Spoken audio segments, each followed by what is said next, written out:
মায়াহীন মানুষের কাছে থাকতে আমার ভয় লাগে। এমন মানুষ যার দু চোখ ভরে পদ্মপাতায় জমা টলমলে জল নেই, হারানোর পর বিছানা বালিশ উজাড় করার মতো আফসোস নেই।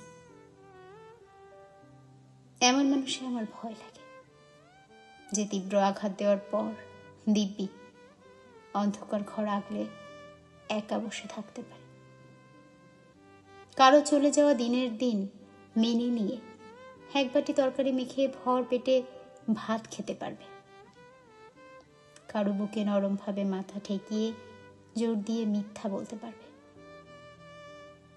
এমন মানুষ আমার বরাবরের মতো যে ঠোঁট ছোঁয়ার আগে আমার পছন্দের ফুলটার নাম জানতে চাইবে না, বিষম খেতে দেখে সযত্নে মাথায় হাত রাখবে না, ভেতরকার দুঃখের আন্দাজ পেয়েও স্বচ্ছন্দে পেরিয়ে যাবে। নকশা আঁকা বিস্কুটের কৌটা শেষে তাতে চিনি জমিয়ে রাখতে চাইবে না।